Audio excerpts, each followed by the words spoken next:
Bagian 3.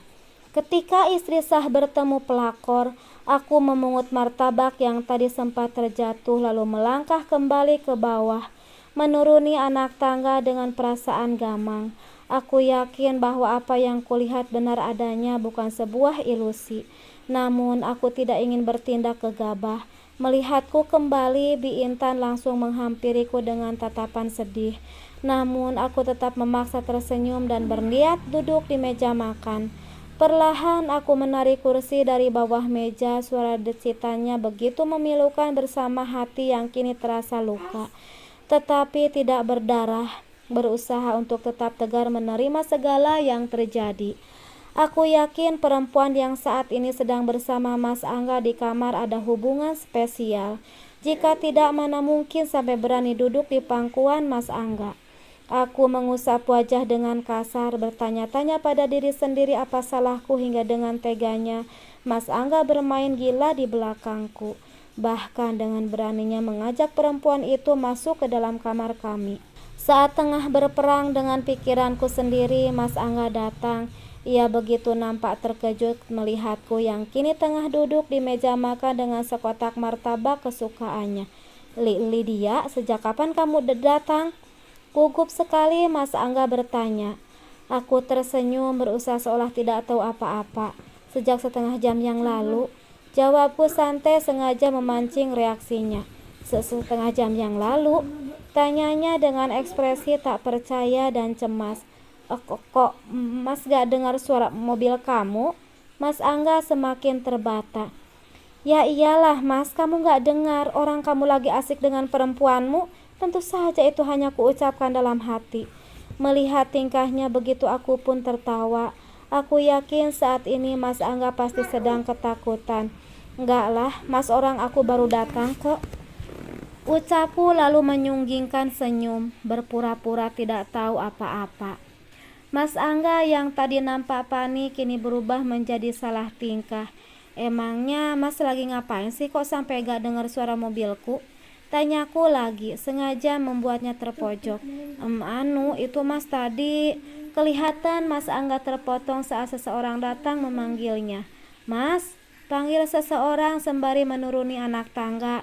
Sepertinya ia tidak tahu kalau ada aku. Begitu mendengar suara perempuan itu memanggilnya, Mas Angga semakin nampak gelagapan dan salah tingkah. Begitupun perempuan itu seketika menghentikan langkahnya dan terdiam menatap ke arahku. Siapa Mas? Tanyaku pura-pura tidak tahu. Ini Mona, teman bisnis Mas, dan kami baru habis bahas pekerjaan, jawab Mas Angga gugup. Aku mengangguk. Kok sepertinya dia dari arah kamar kita? Tanyaku memancing dan berusaha bersikap santai. Iya, tadi waktu Mas tinggal ke kamar Mona nyasar nyari toilet karena kebelet, ucap Mas Angga memberi alasan. Alasan yang tidak masuk akal. Namun aku tetap berpura-pura percaya dan hanya beroh ria lantas langsung berdiri dan memperkenalkan diri. Lydia, ucapku sembari mengelurkan tangan dan tersenyum. Mona, jawabnya takut-takut sembari membalas jabatan tanganku. Ngebahas bisnisnya sudah selesai? Tanyaku dengan nada santai. Sudah, jawab Mona gugup. Maaf ya, tadi saya kebelet dan nyasar nyari toiletnya jadi naik ke atas dan nanya ke Pak Angga. Sekali lagi maaf kalau saya lancang, ucap Mona. Pura-pura merasa bersalah. Wow, pintar sekali mereka berakting. Untung aku sudah tahu lebih dulu. Aku hanya tersenyum drama, ya tidak apa-apa. Lain kali kalau tidak tahu bisa langsung tanya saja sama Bi Intan di belakang. Tegurku secara halus. Terlihat wajahnya tidak suka, namun secepatnya segera tersenyum. Sepertinya ular ini sudah pandai bermain. Aku harus hati-hati. Iya Mbak, kalau begitu saya pamit dulu. Loh, kenapa buru-buru? Tanyaku memancingnya. Bagaimana kalau kita makan siang bersama? Kalian pasti belum makan, ucapku tersenyum. Kulihat sekilas Mona menatap ke arah Mas Angga, lalu Mas Angga pun mengangguk memberi kode. Aku tersenyum melihat tingkah mereka. Kalian pikir aku tidak tahu? Baiklah, kalau Mbak Lydia tidak keberatan, ucapnya. Kami pikir aku, Mbakmu tentu saja itu aku ucapkan dalam hati. Aku pun tersenyum mendengar jawabannya. Kalau begitu ayo silahkan duduk.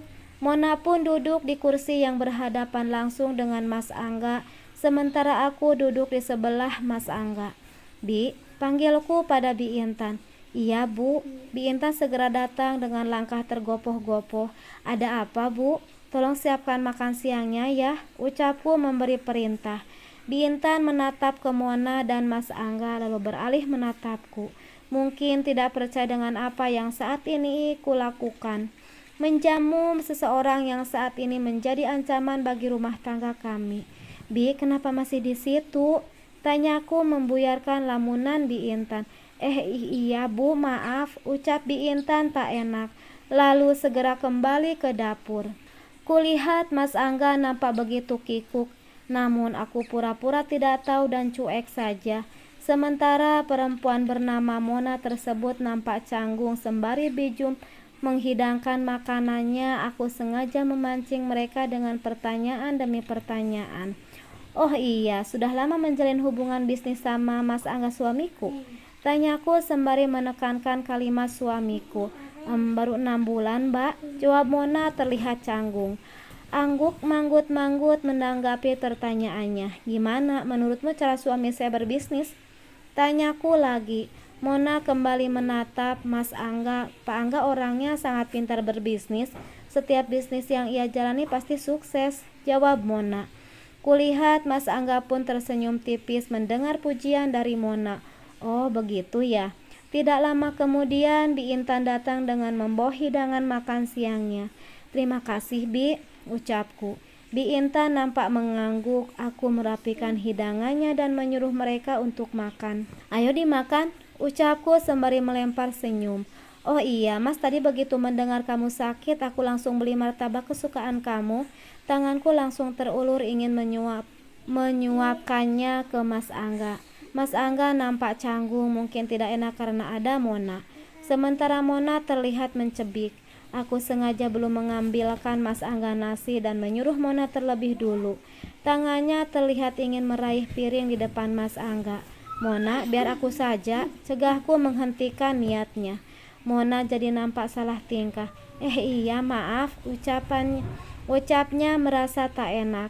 Aku hanya membalas dengan senyuman. Kami pun makan siang bersama. Kali ini aku kembali memancingnya dengan pertanyaan berbeda. Sekarang lagi marak perselingkuhan dan banyak pelakor, ucapku memulai pembicaraan lagi. Mendengar itu Mona langsung tersedak.